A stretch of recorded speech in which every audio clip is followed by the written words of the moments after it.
Fundamental എന്നുള്ള വാക്കിൻ്റെ literal അർത്ഥം തന്നെ it is basic and important എന്നാണ്. From which everything else develops. എല്ലാത്തിൻ്റെയും അടിസ്ഥാനം മൗലികമായിട്ടുള്ളത്, എന്തിനെ കേന്ദ്രീകരിച്ചാണോ ഓരോന്നും ഇരിക്കുന്നത് എന്നൊക്കെയുള്ളത്. ഈ വാക്കിൽ നിന്നാണല്ലോ ഫണ്ടമെൻ്റലിസം തന്നെ ഉണ്ടായത്.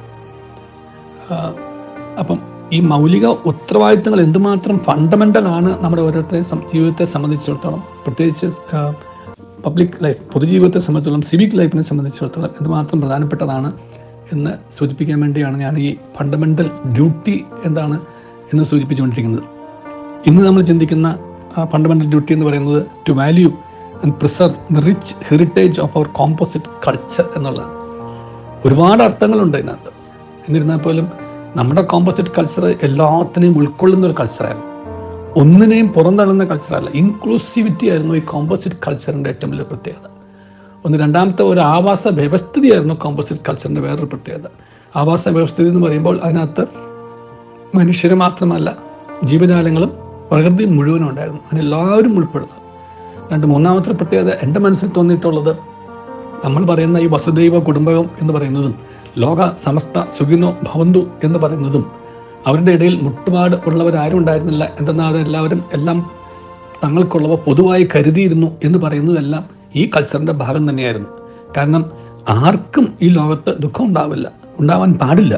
ദുഃഖം ഉണ്ടാവില്ല എന്ന് ദൈവം നിശ്ചയിച്ചിട്ടുണ്ട്. പക്ഷേ അത് ദുഃഖിച്ചിരിക്കണമോ സന്തോഷിച്ചിരിക്കണമോ എന്ന് തീരുമാനിക്കാനുള്ള അവകാശം അവനവൻ്റെ കയ്യിലും ഉത്തരവാദിത്തം അവൻ്റെ സഹോദരൻ്റെ കയ്യിലും നമ്മുടെ കയ്യിലും അവരുടെ കയ്യിലും ഏൽപ്പിച്ചിരിക്കുന്നു. ദുഃഖിച്ചിരിക്കണമോ വേണ്ടയോ എന്നുള്ള തീരുമാനമെടുക്കാനുള്ള അവകാശം അവനവനിലും, അങ്ങനെ ആയിരിക്കണമോ വേണ്ടയോ എന്ന് തീരുമാനിക്കാനുള്ള ഉത്തരവാദിത്തം മറ്റുള്ളവരിലും ഏൽപ്പിച്ചിരിക്കുന്നു.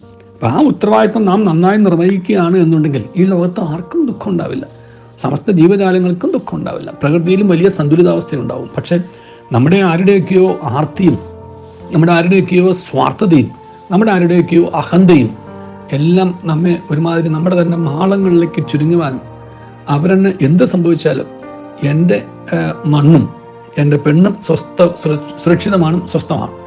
മണ്ണെന്ന് പറയുമ്പോൾ സമ്പത്തും, പെണ്ണെന്ന് പറയുമ്പോൾ എൻ്റെ കുടുംബവും, ഞാനും എൻ്റെ കുടുംബവും, ഞാനും എനിക്കുള്ളതിനെ മാത്രം സംരക്ഷിച്ചുകൊണ്ട് പോകുന്നു. അപ്പം നമ്മളൊരു കുടുംബമാണെന്നുള്ളത് മറന്നു പോകുന്നു, നമ്മളൊരു തറവാടാണെന്നുള്ളത് മറന്നു പോകുന്നു, നമ്മെപ്പോലും മറ്റെല്ലാവർക്കും ഈ ലോകത്ത് സന്തോഷമായി ജീവിക്കാനുള്ള അവകാശമുണ്ടെന്നുള്ളത് മറന്നു പോകുന്നു. ആ അവകാശം അവർക്കുണ്ടെങ്കിൽ അത് അങ്ങനെ ആയിരിക്കാനുള്ള ഉത്തരവാദിത്തം എൻ്റെതാണെന്ന് ഞാൻ മറന്നു പോകുന്നു. കാരണം ആരുടെയെങ്കിലും ഒരു അവകാശത്തിൻ്റെ മറുപുറമായിട്ടുള്ള ഉത്തരവാദിത്തം ഞാനാണ് എന്നുള്ള തിരിച്ചറിവ് നമുക്കുണ്ടാവണം.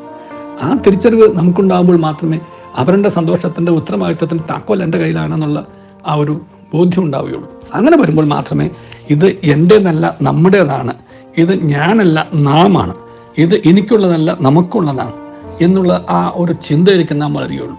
അപ്പോൾ ഈ കോമ്പോസിറ്റ് കൾച്ചറിൻ്റെ ഏറ്റവും വലിയൊരു പ്രത്യേകത എന്ന് പറയുന്നത് ഞാൻ ഉണ്ടായിരുന്നില്ല, നാമേ ഉണ്ടായിരുന്നുള്ളൂ.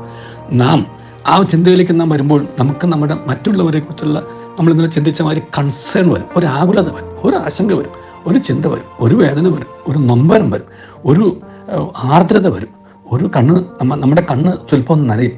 കാരണം മറ്റുള്ളവരുടെ വേദനയും ദുഃഖവും അവസ്ഥയും വേർപാടും അസ്വസ്ഥതകളും ഒക്കെ കാണുമ്പോൾ, അല്ലെങ്കിൽ ഈ രാജ്യത്ത് നടക്കുന്ന അനീതി കാണുമ്പോൾ, അഴിമതി കാണുമ്പോൾ, അക്രമം കാണുമ്പോൾ, അപ്പോഴെല്ലാം നമ്മുടെ മനസ്സ് വേദനിക്കാത്തതിൻ്റെ കാരണം നമ്മൾ ഈ കോമ്പോസിറ്റ് കൾച്ചറിനെ കുറിച്ച് ബോധവാന്മാരല്ലാത്തതുകൊണ്ടാണ്. അതുകൊണ്ട് അവബോധം മാത്രം പോരാ, ആ അവബോധത്തിൽ നിന്നും അടുത്ത നടപടിയായിട്ടുള്ള ആ ഒരു എനിക്കെന്ത് ചെയ്യാൻ കഴിയുമെന്നുള്ള ആ ഒരു ചിന്തയോടുകൂടി ആ നാം എന്നതിലേക്ക് നമുക്ക് വളരുവാനായിട്ട് ഈ ചിന്തകൾ സഹായമാവട്ടെ എന്ന് പ്രാർത്ഥിക്കുന്നു. നല്ലൊരു ദിവസം എല്ലാവർക്കും നേരുന്നു. ദൈവം നമ്മെ അനുഗ്രഹിക്കട്ടെ.